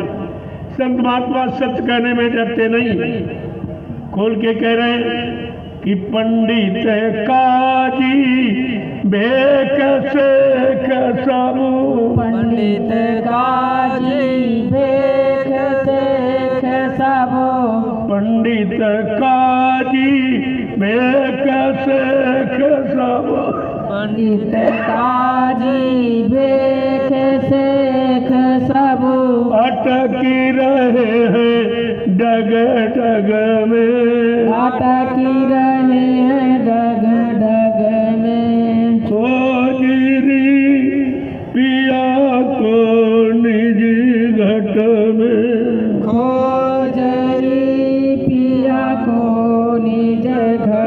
एक तो तुझे अटकाने वाले कागज पत्थर पानी जड़ है, और दूसरे ये पंडा पुजारी मुल्ला मौलवी गंसी पादरी इन्होंने खुद नहीं पाया, तुम्हें क्या मिलाएंगे? इतने दिनों से पूजा कर रहे हैं, इनसे पूछो तुमने जिनकी पूजा की वो मिले तुम्हें? पंडा पुजारी से पूछो तुमको कोई भगवान मिले, कोई देवी देवता मिले? मुल्ला मौलवियों से पूछो खुदा तुमको मिला? पादरियों से पूछो तुम्हें गार्ड मिला? और किसी ग्रंथी से पूछो तुम्हें सच्चा सदगुरु मिला? तो तुम्हारी भूल खत्म हो जाएगी। जब उनको नहीं मिला तो तुम्हें कहां से मिल जाएगा? तो पूछने से तुम्हारी अटक भटक खत्म हो जाएगी। लेकिन ना आप पूछते हो ना कोई बताता तुमको, और 3-3 युगों से इसी में फंसे सब पड़े।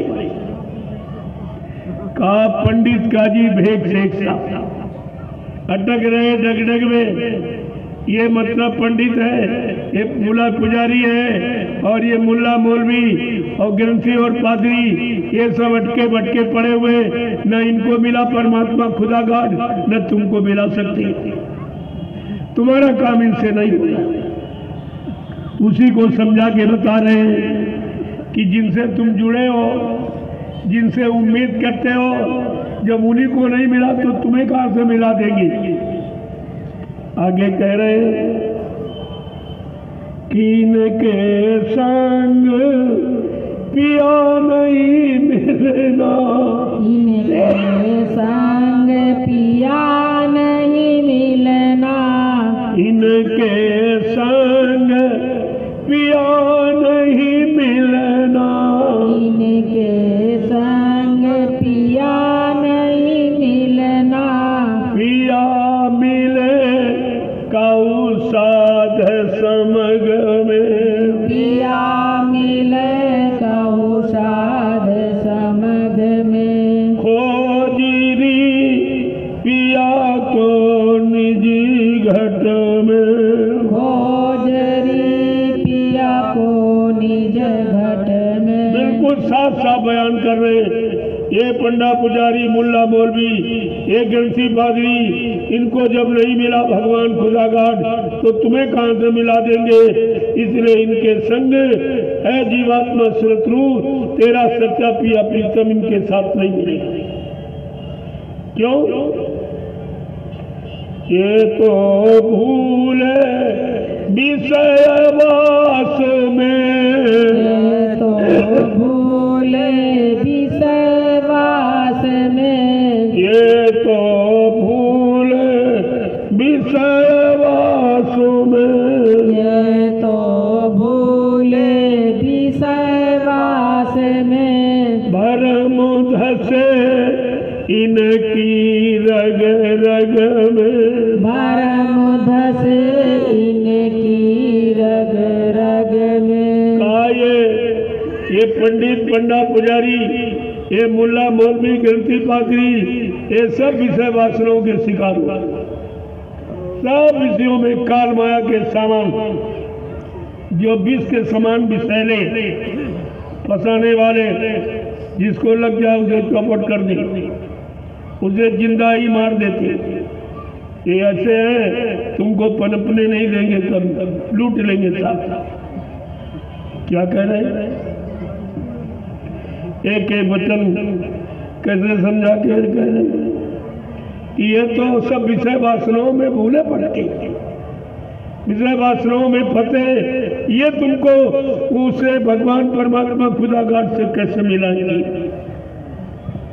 आगे क्या कह रहे हैं कि बिना संत कोई भेद ना पावे, बिना संत कोई भेद ना पावे, बिना संत कोई भेद न पावे, बिना संत कोई भेद ना पावे, वे तो ही कहे अलग में, वो तो ही कहे अलग में। कहते ये भेद सच्चा परमात्मा खुदा गाड से मिलने का एक सच्चा भेद बिना सदगुरु के कोई। कहा जब सदगुरु मिले पूरे तब ये तेरा काम होगा। बाकी कोई ज्ञानी ध्यानी विज्ञानी, कोई ऋषि मुनि योगी ये काम आपका नहीं करा। जीवात्मा को जगाने, परमात्मा से मिलाने का ये काम कोई नहीं कर सकता, और पाप कर्मों में कोई माफी नहीं दिला सकता। जब तक पाप कर्म नहीं हटेंगे तुम यहां से जा नहीं सकते, तुम्हें जाने नहीं दिया जाए। क्या कह रहे हैं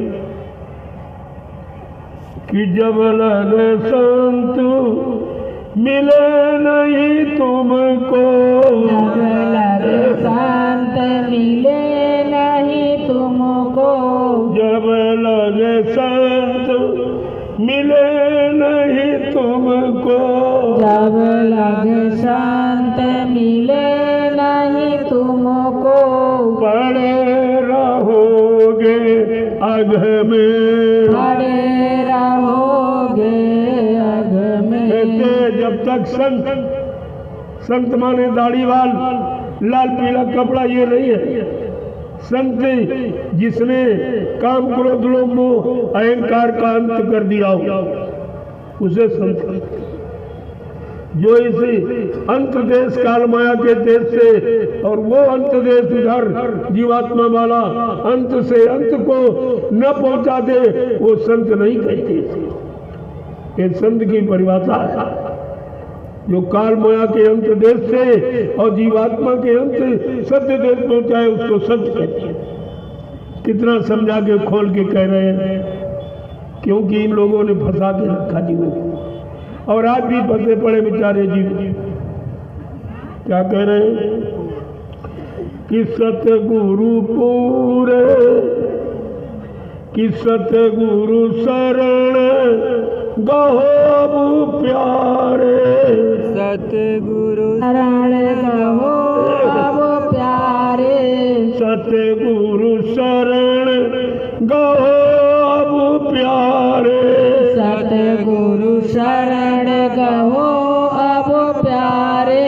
मिले ज्योति जगमग में, मिले ज्योति जगमग में, खोजरी पिया को निजी घट में, खोजरी पिया को निज घट में। वो सब बताया, किसने किसने अटकाया भरमाया उनका भी नाम बताया। तुम्हें निकालेगा कौन उसको भी बताया। तुम पत्थर की शरण में, कागज की शरण में, तीर्थों की शरण में, पानी की शरण में, सब जगह जाओ, लेकिन तुम्हारा काम कहीं से नहीं हुआ। कहते अब जरा सदगुरु की शरण में आ जाओ, जो तुम्हारे लिए, तुम्हारी जीवात्मा के कल्याण के लिए आए हैं। जरा उनकी शरण में आ जाओ तो मिले ज्योति जगमग में।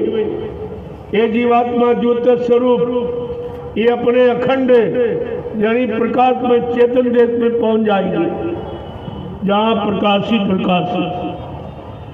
उस प्रकाश में, आनंद में, चेतन में देश की रहने वाली यह सदगुरु की कृपा दया से ये अपने घर पहुंच जाएगी, और इसे यहाँ कोई पहुंचा नहीं सकता।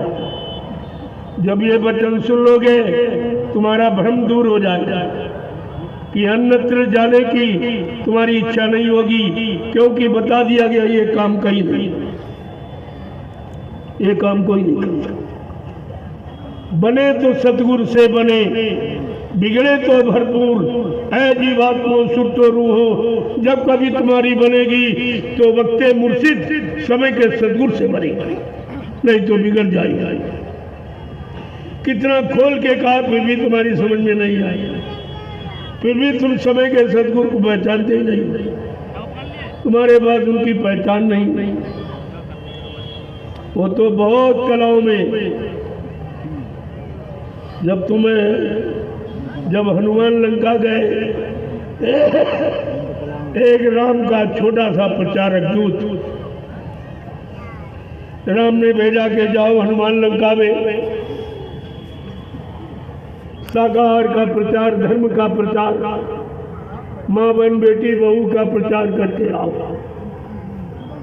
जाओ। तो जब हनुमान प्रचार करने गए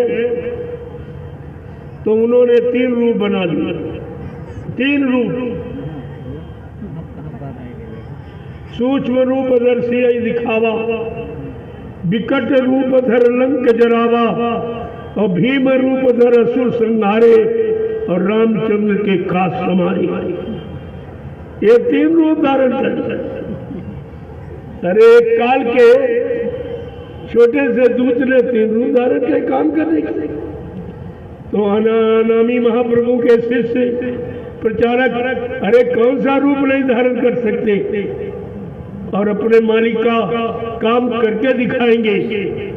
ये सब आपको जानकारी पिछले इतिहास से ले लेनी चाहिए, क्योंकि सद्गुरु असंख्यों कलाओं में आया हुआ।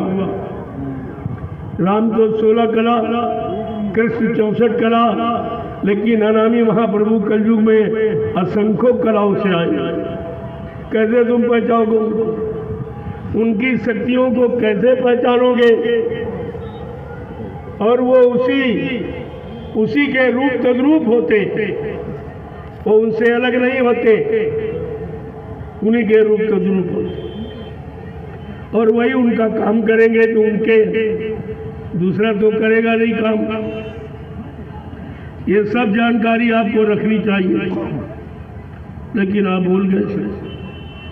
जय गुरुदेव, जय गुरुदेव, जय गुरुदेव, जय गुरुदेव, जय गुरुदेव। नाम किसका? प्रभु का, जय गुरुदेव। नाम किसका? प्रभु का, प्रभु का प्यारा नाम। जय गुरुदेव। अब आप लोग खड़े हो जाइए, खड़े हो जाओ प्रेमियों। देखो कल सत्संग का आखिरी दिन है, तो कल सुबह 7:30 बजे कुछ प्रेमी झंडा लेकर, कन्याएं यानी लड़कियां नहीं जाएंगी, महिलाएं और पुरुष हाथ में झंडा लेकर आसपास के गांव में निमंत्रण देने जाएंगे। और महिलाओं को बताएंगी, पुरुष को बताएंगे कि आज आप लोग अपने घर में चूड़ा नहीं जलाएंगे, तुम्हारे सबके लिए महाप्रसाद भंडारों में तैयार कराया गया, जिसके खा लेने से तमाम बीमारी, दुख तकलीफ, परेशानी तुम्हारी चली जाएगी। ये महाप्रसाद है। भोजन तो अपने घर में रोज ही करते हैं, लेकिन महाप्रसाद नहीं, ये नहीं होता। तो गांव जाकर ये सब ग्रामवासियों को सूचो, और ये भी कहोगे कि जिनके पास कुंवारी कन्याएं हैं, जिनकी शादी नहीं हुई, तो उनको आप गार्जियन अपने साथ में ले आएंगे, तो मैं उनको अपने हाथ से महाप्रसाद दूंगा और बरकत दूंगा। जो दुनिया में कोई नहीं, एक कन्या पूजन कोई जानता ही नहीं, तो करेगा क्या? ये केवल मैं ही करता हूं, पूरे हिंदुस्तान में कोई नहीं, क्योंकि ये नहीं मालूम है यही कन्याएं आगे मां बनेगी। इनसे ध्रुव प्रहलाद पैदा हो तो धर्म की स्थापना हो जाएगी, और सच्चे चरित्रवान पैदा होंगे तो देश समाज का काम हो जाएगा। इस बिंदु को इसलिए पकड़ा गया। बेटी और रोटी दो ही बिंदु है आपके जीवन में। अगर रोटी की समस्या हल हो जाए, और बेटी रोटी जीवन को चलाने वाली, और बेटी कुल परिवार की लज्जा रखने वाली, ये दो ही काम आपके मुख्य हैं, और इन पर न कोई नेता ध्यान दे रहा और न कोई महात्मा। ये पकड़ अभी किसी के पास नहीं। और ये जीवन के दो ही मेन बिंदु है, एक रोटी, दूसरा बेटी। तो कल मैं लोगों को परिचय दूंगा कि सती आने पर ऐसे सबको रोटी मिली। उनको रोटी भोजन उनको खिलाते हो जिनको जानते हो, या जिनका खाया उनका उनको खिलाते हो। लेकिन ये सचिव की व्यवस्था, सचिव की भूमिका आप देखिए कि ये जो निमंत्रण देने जा रहे हैं, ये ग्रामवासियों को नहीं जानते और ग्रामवासी इनको नहीं जानते। फिर ये निमंत्रण कैसा? यानी सजीव आने पर इसी तरह रोटी के बारे में पूछा नहीं जाएगा, सबको समान से रोटी मिलेगी और सबकी बेटियों की रक्षा होगी। ये दो बिंदु है मुख्य, इस पर भाई कभी किसी का ध्यान नहीं गया, न कोई नेता न कोई महात्मा, और ये असली चीज है। तो कल आप ये काम करेंगे दुनिया में कोई नहीं, और तुमको लाभ ये मिलेगा कि तुम्हारा भी यहाँ लेन देन है, कर्म कर्जा है, खा लिया खिलाया नहीं, ले लिया दिया नहीं, और भूल भी गए तुम्हें मालूम नहीं। तो एक दिन में कितने जन्मों का तुम्हारा कर्म कर्जा निपटा दिया जाएगा। ये कितना बड़ा काम, ये कितना बड़ा लाभ है। इसलिए अपने इस लाभ को लेने के लिए सुबह कल 7:30 बजे हाथ में झंडा लेकर महिलाएं पुरुष, एक लाइन महिलाओं की एक पुरुषों, सिर्फ मुझे उर्दू नाम प्रभु का बोलते हुए, और कोई भाषणबाजी नहीं, आपको कुछ नहीं। तो निकलो आप, देखिए कैसे काम होता, वैचारिक क्रांति कैसे खड़ी होती, ये सब दिखा दिया। सब धर्म लड़ेंगे आपस में, हम तुम्हें दिखा देंगे। होगी जन जन में क्रांति, हम तुम्हें दिखा देंगे। राजा रैयत लड़ जाएगी, हम तुम्हें बता। ये सब कहा, ये सब बाबा जी ने बता रखा, लेकिन आप उनके वचनों को भूल गए हो। अब वो सब वचन तुम्हारे सामने सिद्ध होने वाले हैं। तो ये काम आप करते, जो हिंदुस्तान में न किसी ने कभी पहले किया, न आज कोई कर रहा, न आगे कर सकेगा। ये अनोखा काम आपका है। तो कल आप ये करेंगे। कल आरती ने ये भी एक जागरण लोगों के सामने खड़ा कर दिया गया, कैसी कैसी वैचारिक क्रांति खड़ी की जाए। काफिले के माध्यम से, साकार के प्रचार के माध्यम से, निमंत्रण के माध्यम से, कन्या पूजन के माध्यम से, शोभा यात्रा निकालने के माध्यम से, आध्यात्मिक सत्संग सुनाने के माध्यम से, इतने तरीके अपनाए जा रहे हैं। वैचारिक क्रांति कैसे खड़ी होगी, ये सब आपको दिखा दिया जाए। जय गुरुदेव,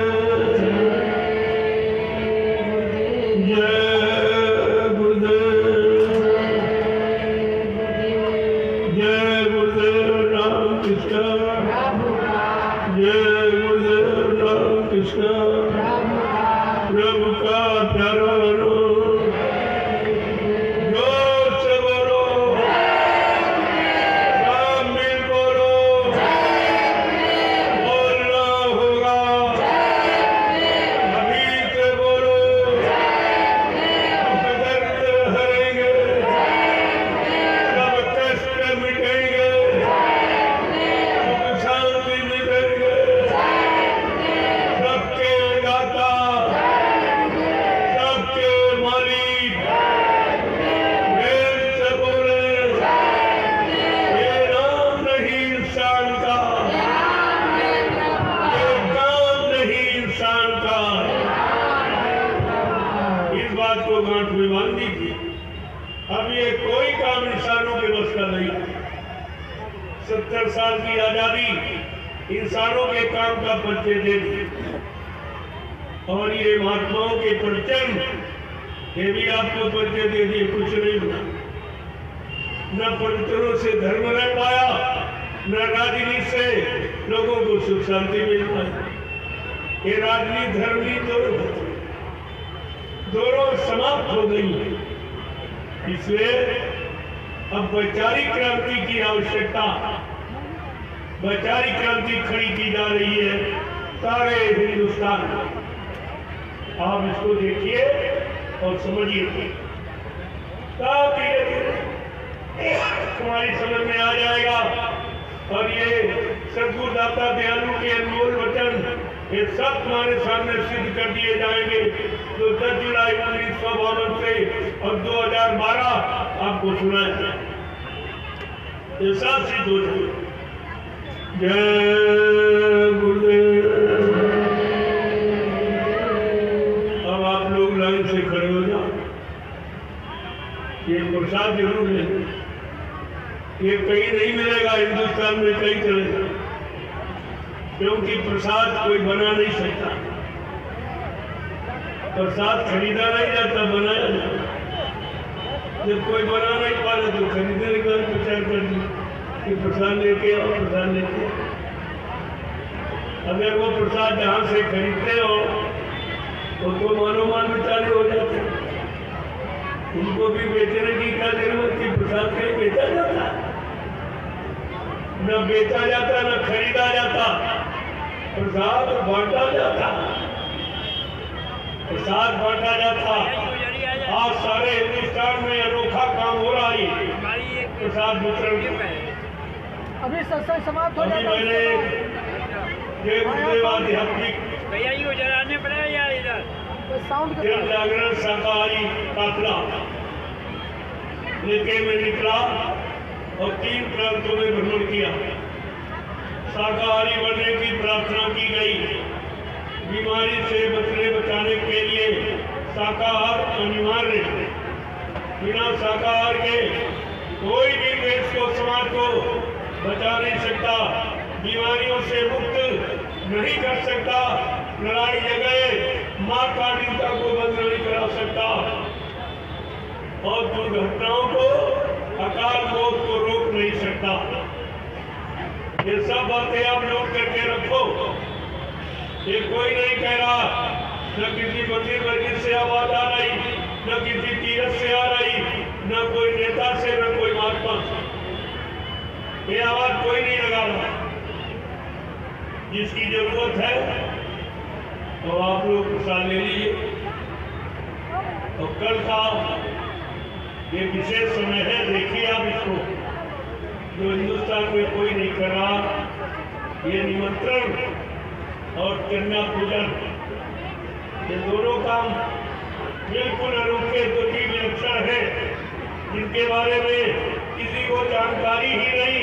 अगर जानकारी होती और इसका लाभ मालूम होता तो ये काम ये लोग जरूर कर जाते। इसके बारे में इनको मालूम नहीं क्या लाभ इसे। जय गुरुदेव, जय गुरुदेव। देखो, बड़ी मर्यादा के साथ जो सबसे पीछे खड़ा होगा उसकी तपस्या मानी जाएगी। उसको जो प्रसाद मिलेगा उसका लाभ सबसे ज्यादा। ये घुसपैठी मत, इधर उधर घुसे फिर प्रसाद का मतलब नहीं रहा, वो प्रसाद नहीं रहेगा। इसलिए मर्यादा अनुशासन में आप इसको ले लीजिए। अभी आप 2 घंटे 2.5 घंटे बैठ के सुने हैं और 1 घंटे में मिले लेता हूँ, ताकि कोई ये न कहे उसे मिले। देखो, अभी मैं मिल के आया, 1.5 घंटा लगा था रास्ते में, मैं बहुत पहले आया तो सत्संग छूट गया। उनसे मिला, अब उनसे मिलूंगा। इसके बाद सत्संग भी हुआ, तब बैठा, फिर बैठूंगा। तो बैठने का समय जानते हो, 13, 14 ये बैठता हूँ। ऐसे नहीं, इतनी मेहनत परिश्रम किया जा रहा। मैं तो सोचता हूँ सबके सिर में हाथ पड़ जाए, लेकिन तुम इतनी भीड़ और धक्का मुक्की करते हो, ज्यादा छूट जाते। अगर एक लाइन से ऐसे आओ, ऐसे निकलते जाओ, तुम्हें बहुत जल्दी सब लगता।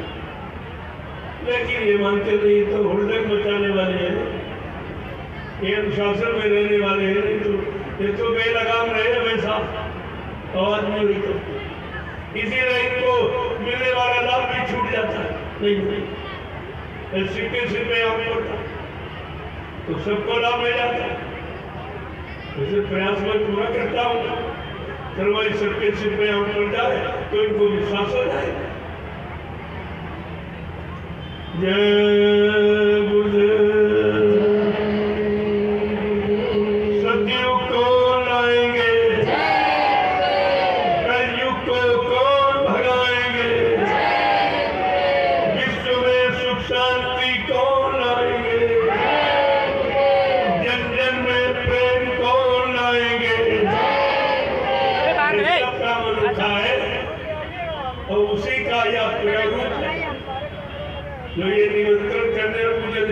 प्रभु, इतनी जल्दी आप वचनों को नहीं सीखते। एक शब्द से हो जाओ वचन को ज्ञान,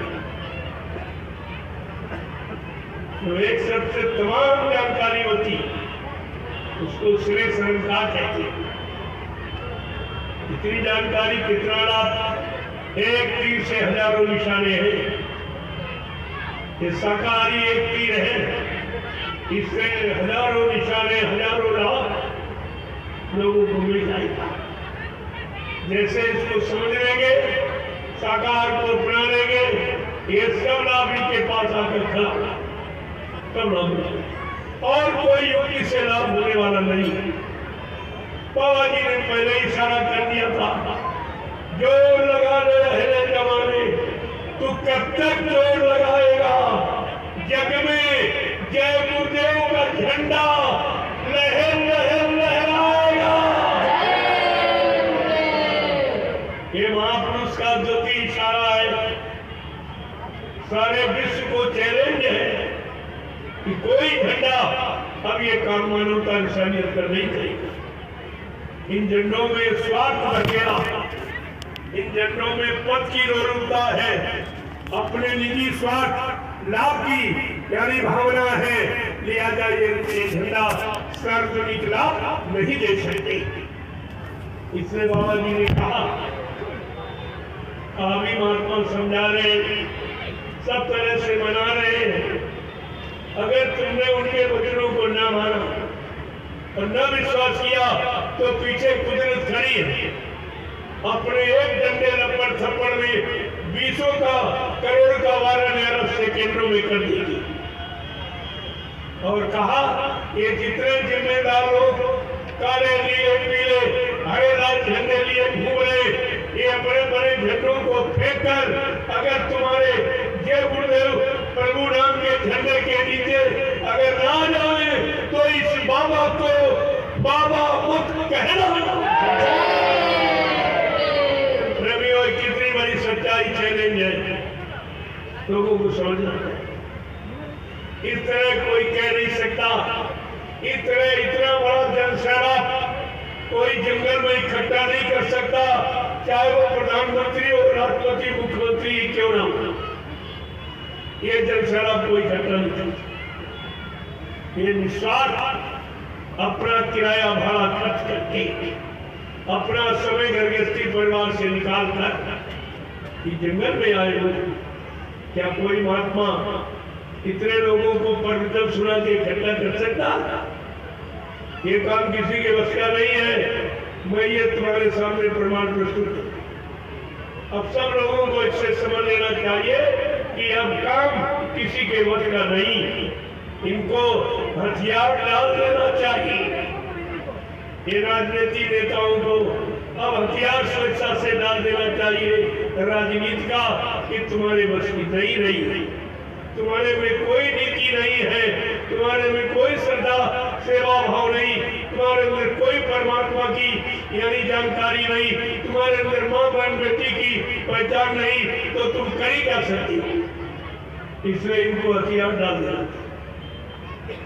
अब ये संतराज हुई है, संतराज भारत मां अब बताए बची है ना, बाबा जय गुरुदेव की वाणी तब दिखाई पड़ी है। प्रेमियों, सब दिखाई दे रहा है। ये शिवरात्रि के महान पावन पर्व पर ये विलक्षण संदेश होता है, इसको सब लोगों को सुनना चाहिए और समझना चाहिए, अपनाना चाहिए। अगर तुम्हें शक्ति सुख शांति पाना, न्याय सुरक्षा रोजी रोटी पाना है, महंगाई गरीबी बेरोजगारी हटाना है, तो तुम्हें संत महापुरुषों के वचन सुनने ही पड़ेंगे, मानने पड़ेंगे, जीवन में अपनाने पड़ेंगे, तब ये काम तुम्हारा होगा। जय गुरुदेव।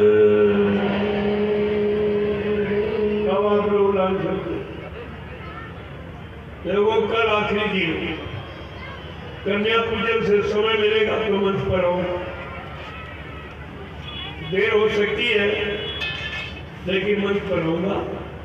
बड़े थोड़े समझ। अगर आप लोग सुनने के लिए तैयार हैं तो हमें कोई परेशानी। आप लोग तो इसी के लिए आए ही, आपको जानकारी देने के लिए, आगे परिवर्तन की भूमिका को दर्शाने की, इसीलिए आए। और ये कोई नहीं बताएगा, ये किसी के पास जानकारी नहीं कि आगे क्या होगा, क्या होने वाला है, कितना खराब समय आने वाला, क्योंकि ये लोग खराब कर्म बंद नहीं करे। ये सब उसी में जुट गए, एकदम मारकाट हिंसा में जुट गए, और महंगाई, गरीबी, ये सब बेरोजगारी, टैक्सों की भरमार, ये सब इसी को बढ़ाने में जुट गए हैं। लिहाजा परिवर्तन निश्चित है, इसे कोई माई का लड़ रोक नहीं सकता।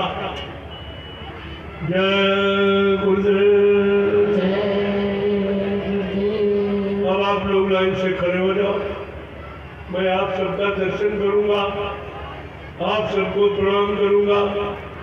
और ये महाप्रसाद, ये तीनों काम हिंदुस्तान में कहीं नहीं होते, कहीं चले जाओ, ये नाम आपको कोई नहीं, ना तुम्हारा कोई दर्शन करेगा, ना तुमको कोई प्रणाम करेगा। और ये महाप्रसाद कोई ये काम कहीं नहीं होता। तभी तो अच्छे सच्चे की पहचान, नकली असली की पहचान आपको हो जाएगी। कौन झंडा असली है, कौन नकली है। ये झंडा देखो कितने बड़े बड़े काम का झंडा, ये प्रभु नाम से कितना बड़ा काम हो रहा। ये प्रभु नाम का झंडा, प्रभु काम कर रहा है, तमाम प्रेत आत्माओं को मतलब यानी उतार रहा, सिरों से परेशानी दूर कर रहा, तमाम की बीमारी, हैरानी, परेशानी हटा रहा। ये झंडा काम कर रहा। और निस्वार्थ, यहाँ कोई स्वार्थ और उड़ावत का काम नहीं, यहाँ कोई शुल्क कुछ नहीं, निःशुल्क कुछ। ये तो प्रेमी मानते नहीं है, जबरदस्ती कहते हमारा 1 रुपया, 2 रुपया, 10 रुपया, 150 रुपए ले लो और अच्छी जगह लगा देना। ये कहते मेरे पास समय नहीं कि मैं आपके साथ चलूं इस तरह, तो हमारा लगा देना। हमने कहा अगर ऐसी तुम्हारी कोई श्रद्धा, कोई सेवा भाव है तो मैं आपका लगा दूंगा, और मैंने नैमिषारण्य में तुम्हारी एक पाई लगा दी।